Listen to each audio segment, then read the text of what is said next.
La voix toltèque de la liberté, briser les vieux accords. Tout le monde parle de liberté. Sur toute la planète, des peuples, des races, des pays différents se battent pour elle. Mais qu'est-ce que la liberté ? En Amérique, les gens prétendent vivre dans un pays libre. Mais sont-ils vraiment libres ? Sommes-nous libres d'être qui nous sommes véritablement ? La réponse est non, nous ne le sommes pas. La véritable liberté est de pouvoir être libre d'être qui nous sommes vraiment. Qui nous empêche d'être libres ? On accuse le gouvernement, le temps, les parents, la religion. On accuse même Dieu. Mais qui nous en empêche vraiment d'être libres ? Nous-mêmes. Que signifie véritablement être libre ? Parfois, on se marie, puis on dit avoir perdu sa liberté. Ensuite, on divorce et on n'est toujours pas libre. Qu'est-ce qui nous retient ? Pourquoi ne parvient-on pas à être soi-même ?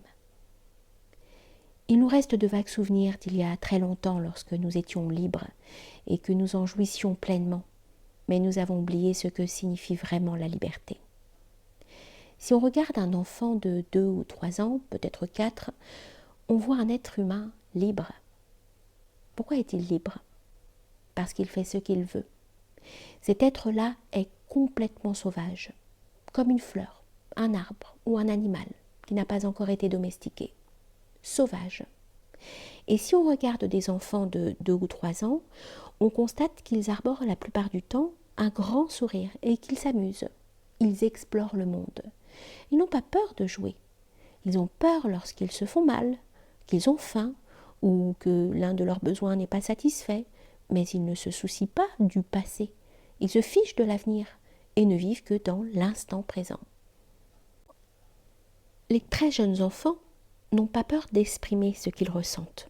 Ils ont tellement d'amour en eux que s'ils perçoivent de l'amour, ils se fondent en lui.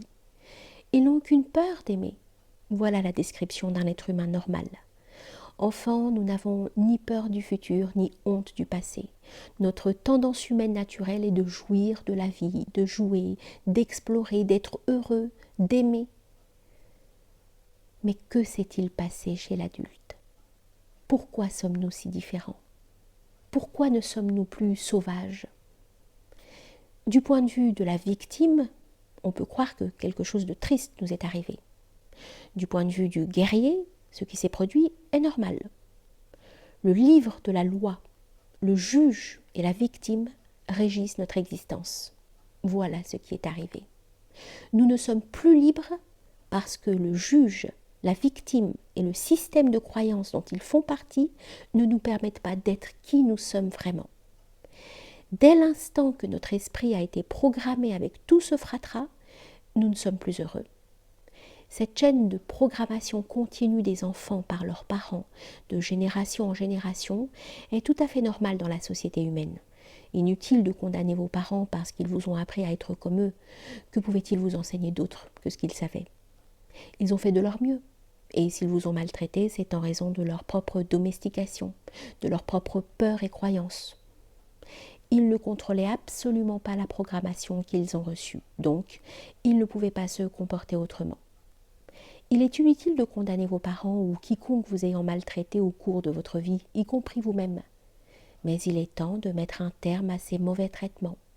Il est temps de vous libérer de la tyrannie du juge en changeant le fondement de vos propres accords. Il est temps de vous libérer du rôle de la victime. Votre vrai moi est encore un petit enfant qui n'a jamais grandi. Parfois, cet enfant surgit lorsque vous vous amusez, que vous jouez, lorsque vous vous sentez heureux, que vous peignez, que vous écrivez de la poésie, ou vous jouez du piano, ou que vous vous exprimez d'une façon ou d'une autre.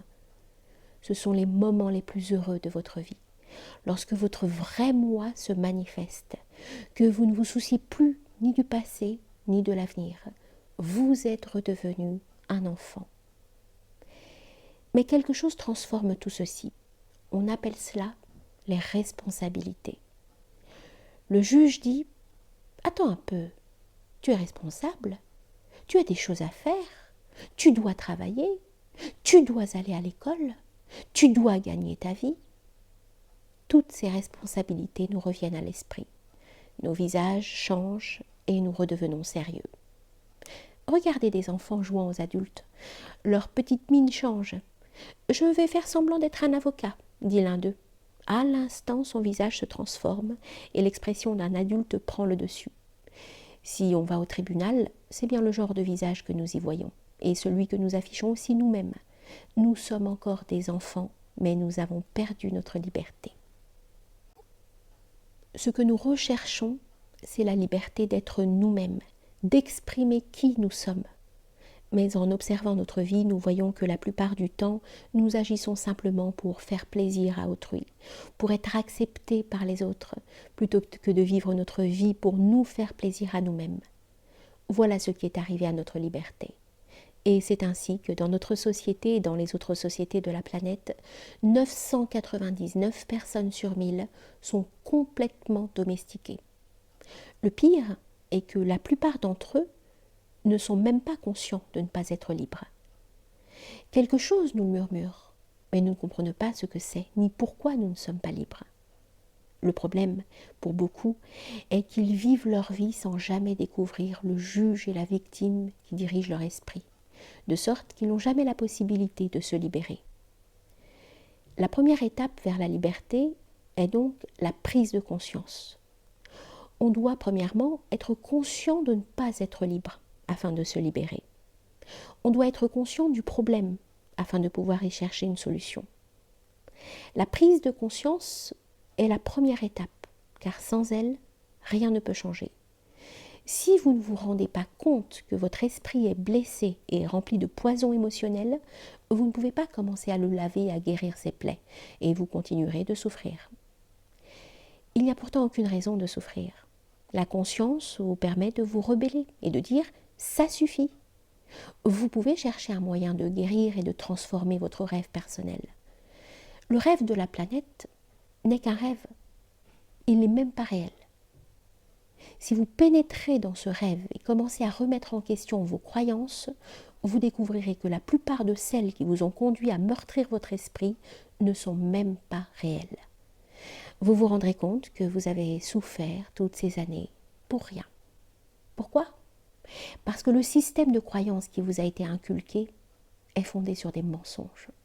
Voilà pourquoi il est important de maîtriser votre propre rêve.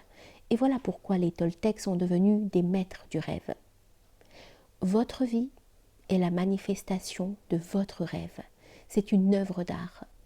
Et vous pouvez changer de vie chaque fois que vous n'appréciez pas ce rêve. Les maîtres du rêve font un chef-d'œuvre de leur vie. Ils contrôlent leur rêve en effectuant des choix. Chaque action entraîne des conséquences. Et un maître du rêve est conscient de cette logique, de ses conséquences.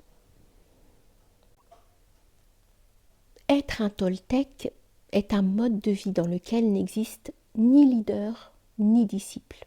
Chacun a et vit sa propre vérité. Un Toltec devient sage, sauvage, et il redevient libre.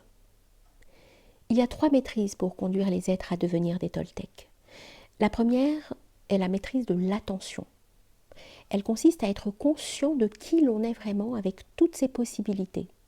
La deuxième est la maîtrise de la transformation. Comment changer, comment se libérer de sa domestication. La troisième est la maîtrise de l'intention. L'intention du point de vue des Toltecs est cette composante de la vie qui rend possible la transformation de l'énergie. C'est cet être vivant unique qui englobe toute l'énergie, ou que l'on appelle Dieu. L'intention est la vie elle-même. C'est l'amour inconditionnel. La maîtrise de l'intention est donc la maîtrise de l'amour. Lorsqu'on évoque la voie Toltec de la liberté, on constate que les Toltecs disposent de toute une cartographie pour se libérer de la domestication. Ils comparent le juge, la victime et le système de croyance à un parasite qui envahit l'esprit humain. De leur point de vue, tous les humains qui ont été domestiqués sont malades, puisqu'un parasite contrôle leur esprit et leur cerveau. Ce parasite se nourrit des émotions négatives issues de la peur. Si l'on regarde la description d'un parasite, on voit qu'il s'agit d'une créature se nourrissant de la vie d'autres êtres vivants, suçant leur énergie sans rien leur donner en retour et détruisant petit à petit ses hôtes. Le juge, la victime et le système de croyance correspondent tout à fait à cette description. Ensemble, ils représentent un être vivant constitué d'énergie psychique ou émotionnelle et cette énergie est vivante. Il ne s'agit bien sûr pas d'énergie matérielle, mais les émotions ne sont pas matérielles non plus. Nos rêves non plus ne sont pas constitués d'énergie matérielle, mais nous savons qu'ils existent. L'une des fonctions du cerveau est de transformer l'énergie matérielle en énergie émotionnelle. Le cerveau est notre usine à émotions, et nous avons dit que la fonction principale de l'esprit est de rêver. Les Toltecs croient que le parasite, le juge, la victime et le système de croyance contrôlent votre esprit. Ils contrôlent votre rêve personnel. Le parasite rêve à travers votre esprit et vit sa vie au moyen de votre corps. Il survit grâce aux émotions engendrées par la peur et prospérait grâce au drame et aux souffrances. La liberté que nous recherchons, c'est d'utiliser notre propre esprit et notre corps, de vivre notre propre vie et non celle du système de croyance de la société. Lorsque nous découvrons que notre esprit est contrôlé par le juge et la victime et que le vrai nous est relégué dans un coin, nous avons deux choix. Le premier est de continuer à vivre comme avant, de se soumettre au juge et à la victime, de continuer de vivre le rêve de la planète. Le deuxième consiste à faire ce que font les enfants lorsque les parents veulent les domestiquer, se rebeller et dire non. Nous pouvons déclarer la guerre aux parasites et aux juges et à la victime, déclencher un combat pour conquérir notre indépendance, notre droit à utiliser notre propre esprit et notre propre cerveau. Voilà pourquoi, dans toutes les traditions chamaniques de l'Amérique, du Canada à l'Argentine, les chamans se font appeler guerriers, parce qu'ils sont en guerre contre le parasite de l'esprit. Voilà la vraie signification du guerrier. Le guerrier est celui qui se rebelle contre l'invasion du parasite. Il se rebelle et lui déclare la guerre. Cela dit, être un guerrier ne signifie pas gagner toutes les batailles. Parfois on en gagne, parfois on en perd, mais on fait toujours de son mieux, et au moins on tente sa chance de redevenir libre. En choisissant cette voie, on y gagne au minimum la dignité de la rébellion, en faisant en sorte de ne plus être les victimes sans défense de ses propres émotions incongrues et du poison émotionnel d'autrui. Mais même si on succombe à l'ennemi, au parasite, on ne fait pas partie des victimes tombées sans s'être battues. Dans le meilleur des cas, être un guerrier nous donne l'occasion de transcender le rêve de la planète et de transformer notre rêve personnel en un rêve appelé paradis. Tout comme l'enfer, le paradis est un lieu qui existe dans notre esprit. Il y règne la joie, on y est heureux, libre d'aimer, d'être qui on est vraiment. On peut atteindre le paradis en étant encore en vie, pas besoin d'attendre d'être mort. Dieu est toujours présent, et le royaume des cieux est partout, mais il faut tout d'abord des yeux et des oreilles pour voir et entendre cette vérité. On doit se libérer du parasite. Le parasite peut être comparé à un monstre à 1000 têtes. Chacune de ces têtes est l'une de nos peurs. Si on veut être libre, il faut le détruire. Une solution consiste à attaquer une de ces têtes à la fois, ce qui signifie faire face à ses peurs une par une. Ce processus est lent, mais il fonctionne. Chaque fois qu'on fait face à une de ces peurs, on est un peu plus libre. Une autre approche consiste à cesser de nourrir ce parasite. Et si on ne lui donne plus rien à manger, on le tue par inanition. Pour ce faire, il faut contrôler ses émotions, ne plus entretenir celles qui proviennent de la peur. C'est facile à dire, mais beaucoup plus difficile à faire, parce que le juge et la victime contrôlent notre esprit. Une troisième solution est ce que l'on appelle l'initiation de la mort. On la trouve dans de nombreuses traditions et écoles ésotériques du monde. Elle existe en Égypte, en Inde, en Grèce et en Amérique.